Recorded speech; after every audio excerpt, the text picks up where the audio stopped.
I'm about to drop some real stuff here, okay? This reality has dark and it has light. We have the ups, we have the downs, and we have everything in between. What really hurt me as why I was so uncomfortable growing up was because as a kid, we were only conditioned to look at the good stuff, the big things, the wedding, the job, the blah blah blah, right? Like all of our accomplishments. Why that leads to suffering is because literally every single person's journey as a soul is different on that path. So when you compare your journey to other people, you say, oh, those are the haves and the have-nots. So if I'm a have-not, then I'm not worthy, I'm not lovable, I'm not enough, blah, blah, blah. Okay? I can only speak from my personal experience being on my journey. It's part of what I share and how I can help people. After going through a lot of really big trials and tribulations and problems and issues and whatever you want to call them, I still have problems. As guess what? As long as you're on this planet, you're gonna have problems. This is a planet of life and death. I love nature, right? I was looking at Instagram today. There was a whale page. I love orcas. The SeaWorld story really hit different for me. Blackfish. A couple weeks ago, I read the book that I hadn't read before.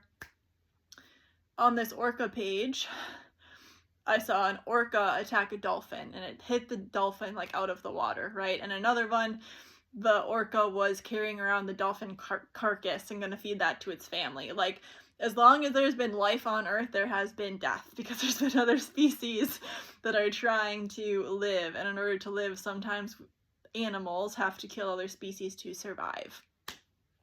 So that's what Earth is. You're here. You're a human being having the Earth experience here.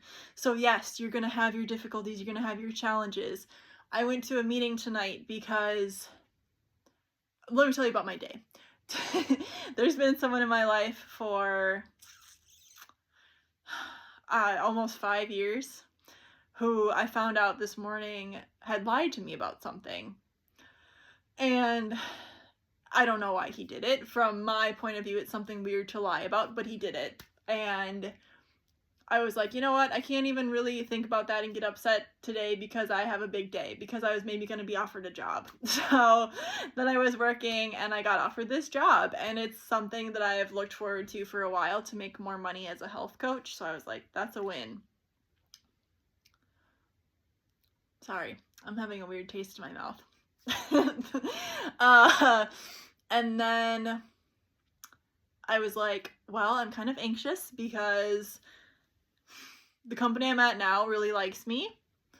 In October, I started a job and I quit it 2 weeks in because it was a bad fit. So I don't want to start somewhere and have it be another mess like that. But, you know, there's not really a guarantee, whatever. So I go to this spiritual meeting tonight because I was like, I need a reading with a spiritual person. I go to a woman who gave me my very first spiritual reading, and she had like a group tonight. And I was like, I have something to say tonight, you know, this is what I'm anxious about. And I was the first one that shared. I've done a lot of work speaking my truth and taking up space, and I basically got the message like, trust yourself, reflect on your values. And another older lady was like, you can't make the wrong choice. Even if you hate it, you'll figure something else out next. And I was like, dang, all right. You know, if, like, sometimes we just want the answer, right? When we analyze and we need to know the why and the how and all the details. And sometimes we don't get that. But also at this meeting, what inspired me to share this story and this message is there was a woman there, probably a little older than me, mid to late 30s, who, she's usually at the meetings, but she's kind of quiet, and she was the very last one to go because everyone else had said something tonight.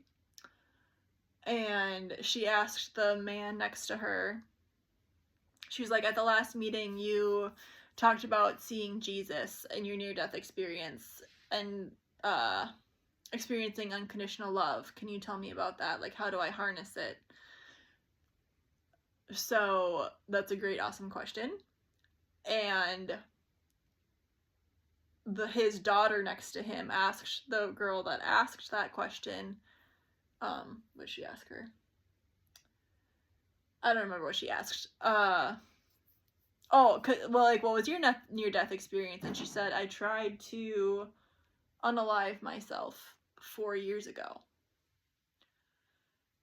which is heavy, right? But here's the beauty of speaking that into existence. She spoke it in a safe space so people can see that. Like, we all felt that shift in the room. I felt so bad for her. I'm like, I did say a couple things eventually, you know, just give her the tools. How can she overcome this stuff?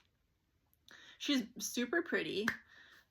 She's like, I've always felt lonely, isolated, I don't want to be here, you know, and she's like, I'm married, I have 3 kids. And then the girl that was also there, she was like, she was about to be 33. She's like, I got divorced a year ago. I found my twin flame. That's a much more relationship that felt better to me. We called it off 3 weeks ago. So my point being, even from the outside, oh, they're married, they have kids, they quote have it all together. No, they don't. They're having a human experience. So guess what? In that human experience, some hard stuff is going to happen. My aunt, who is obviously older than me, well, not obviously, but she's older than me, she's had a tight group of high school friends, and she's 50 something, and one of those friends has just gotten diagnosed with a crazy terminal illness, right? So that's another, like, and that woman, she just became a grandma. She has had the same husband since whatever, you know, great career. Like, this kind of stuff happens. So from the spiritual perspective, as a soul, we came here to have these experiences. The experience of having a loving group of friends since high school, that togetherness, that belonging. And we've also come to have the experiences of grief, and holy moly, I feel so bad for you and I can't help your suffering. So this is the key to just having the life experience. Experience all of it. Embrace your shadows. Embrace the stuff that tells you to not cry in front of people with.